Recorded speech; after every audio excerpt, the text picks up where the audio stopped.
Have you ever searched up cerebral palsy questions, or have you ever had questions for yourself? What is cerebral palsy? How do people get affected? Well, I'm here to tell you how it happens from a cerebral palsy, mild cerebral palsy, specifically left side hemiplegia, and yes, there is different types of cerebral palsies. Did you know that? Let me know in the comments. Let's get into the video.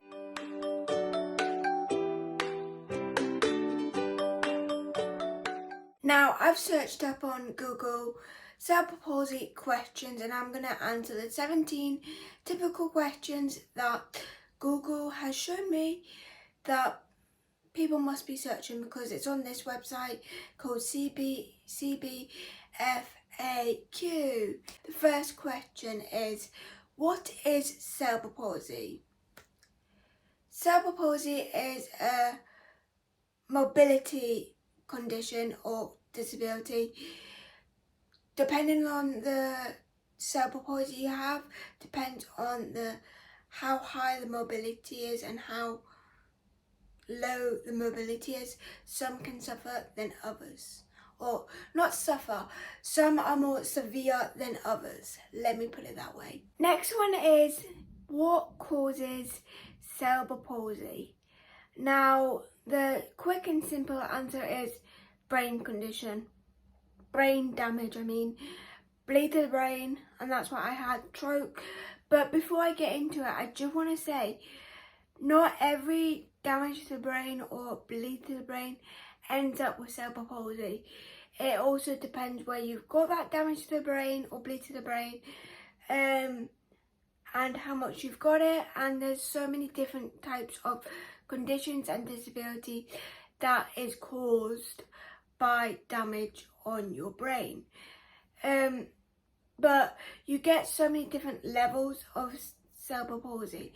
And I'm not going to go in more detail because I know there's so many questions about different cerebral palsy.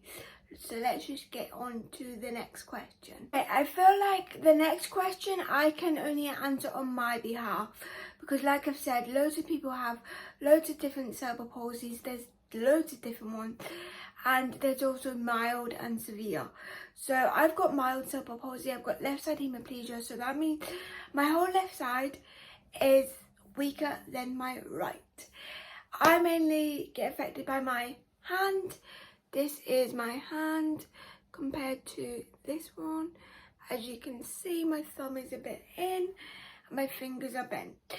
I do get muscle pain. I've got it more over the past year or so, but I think it's mainly because of COVID. But even still, I've always had muscle pain. I just haven't realised when I was a child, because obviously you're children and you run about. And now I'm older, the way I move my body is going on walks, working out. It's not just playing about. I'm nearly 23. I'm not going to go out and play with my friends, but I still need to move my body, because me personally, I don't know with anyone else with cerebral palsy, but I get muscle pains if I do too much or too little. And my main muscle pains are in my knees and in my hips. I just realised I didn't even answer the question. Now, the type of equipment aids I use. Now, the main thing that I have that I don't use right now at all, but I don't want to chuck it out because I know I will use it in the future when I get my own house, is a special board. That's the only way of explaining it, or a disability board. So it's just a board like that.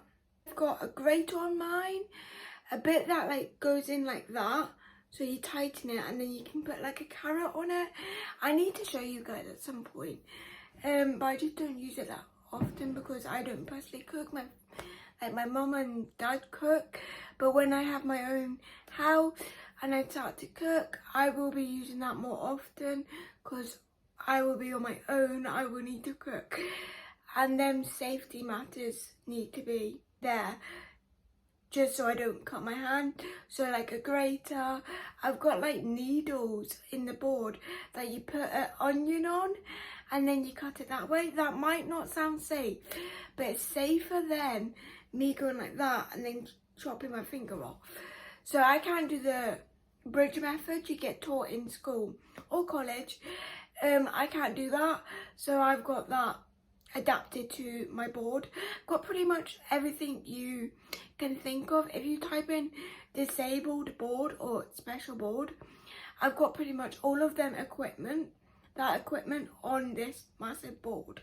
And then another thing is my splint. I get that checked up every year and a half, I think, or every 2 years. I can't remember. I've got my heart checkup and my like splint and foot checkup.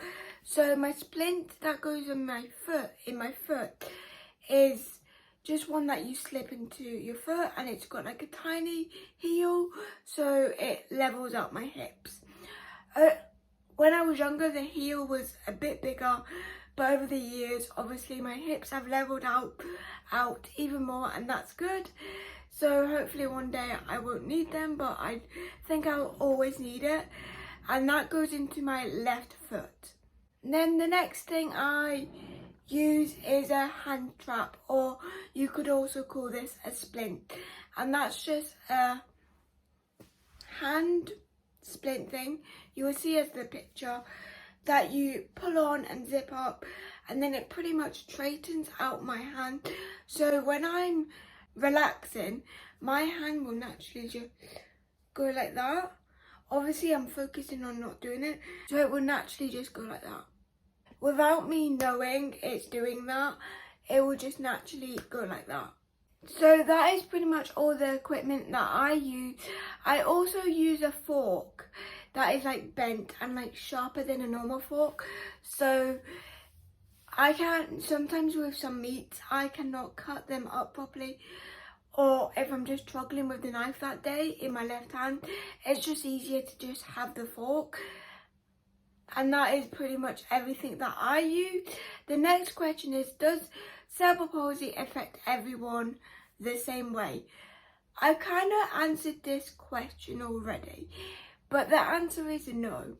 Everyone is different. I'll always say you've got severe cerebral palsy and mild cerebral palsy, but I personally think in between that severe cerebral palsy, you've also got levels of severe cerebral palsy, depending. So for example, the doctors told me I would not be able to walk or talk, and now obviously I'm walking and talking. So there is people out there who can't walk or talk, or there's people out there who lose ability of like controlling their own bladder, because cerebral palsy is like, depending on what type you have, it's pretty much one side of your body hasn't got that much muscle. So if you can imagine not having that much muscle, you can't have control of your bladder. I personally don't have that problem, but I know loads of people on TikTok who probably do. Like, there's so many different levels of cerebral palsy, and it's not a bad thing. Like I always say, having a disability is not a bad thing, but there is always levels with different types of disabilities in general, but specifically cerebral palsy. With mild cerebral palsy, that could be from you literally don't have any effect from probably your muscles and your hand spasms a bit, or you're like me and you can't grab things with your left hand, or I'm trying to think of other things I can't do. When I carry too many bags, I will lean to one side. So some other people with cerebral palsy probably doesn't have that. They probably can balance. So it really does depend on your cerebral palsy and the level you've got, and if you've got. By the way, I just want to say there's no levels with cerebral palsy. I'm just saying specifically, I think in severe cerebral palsy and mild cerebral palsy, there's different levels of that.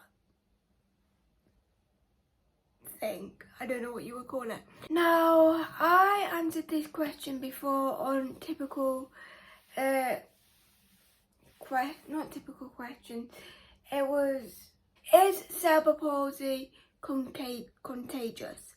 No, not at all. It is a disability condition that you get with damage in your brain. You can't get it no other way.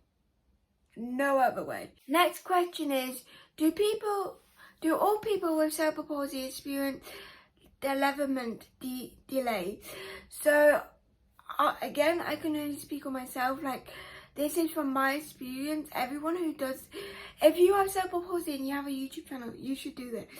But everyone who does these types of videos will have a different answer. But I personally had a bit of a development delay when I was younger. I needed to have speech therapy. I needed to have physiotherapy. And I don't think I walked till I was like 5. So yes, I personally did have development delay. Like, for example, I've been able to tie my shoes for like about 6 years or 7. I learned to tie them in 2015, I think it was, or 2016, and I'm 22, so I've not been doing it for that long. So yeah, having cerebral palsy can give you development delay even when you're an adult. Now, I'm trying to answer these questions as quickly as I can, but I really hope you're enjoying this video so far. But the next question is, if you have cerebral palsy, does that mean you cannot work or go to school? Well, one, if you have cerebral palsy, you can go to school, but you will go to a special school. I personally don't like to call it that. I would just call it like a school for the disabled, like disabled people. But they do call it a special school. That's where I went, but I've also got a learning disability, so that went on top of my cerebral palsy. But the school that I was at, there was loads of people with loads of different brain damage, disability, that probably weren't cerebral palsy. Like, they weren't able to talk or walk. So yeah, your child can go to school, but it will be a different type of school depending on the type of cerebral palsy you have. Like, some people have just got mobility issues and that's it. Like, but then some have speech problem, and obviously with speech problem you have delay in education and everything like that. So it really depends. I generally think there is probably some people out there who have cerebral palsy who have went to a normal school. I can't remember the actual wording of it, but like not a disabled school. So yes, you can go to school. Next one is, can you work? I personally think yes, you can, if you have the type of mild cerebral palsy I have.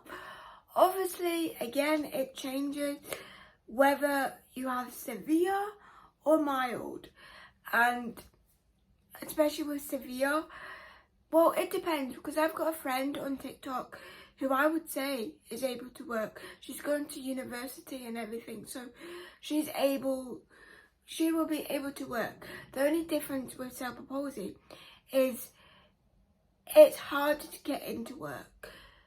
That's with any disability. Whether you want to believe it or not, you will never know. We're not meant to, or they're not meant to, but you'll never know if you're being discriminated or they're being able to, because of your disability. They might just say, nah, we don't want you because of this reason, and it was actually your disability. So you will never know, but I would definitely say it's more difficult to get into work, but it's not that you can't do it. You can, depending on your type of disability. Cerebral palsy, I mean. These questions all depend on your type of cerebral palsy. I personally can. I'm trying to find work right now. I'm trying to go into retail, and obviously with retail you get lifting bags and everything, and you'll always get people saying, you can't do that, stop doing that, let me do it. But I like to prove them wrong. Obviously sometimes safety comes first, but I love proving people wrong. And then obviously social media, you could easily do that as well. I'm thinking of, obviously with like jobs like I don't like doing like roads or stuff, I possibly could do that, but for my muscles would ache. So I would say you can still go into work, but it's more a low impact work. This is another typical question. Is cerebral palsy a cure? Is there a cure for cerebral palsy? Want to answer this quickly and sweet? No, there's not.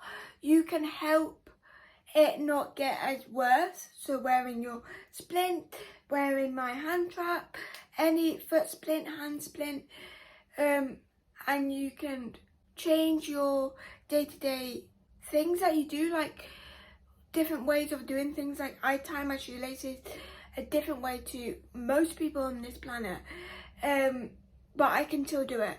So there's no cure, but you can change your ways around doing things, and you can use equipment to help you and make your hand stronger. It will never be like this.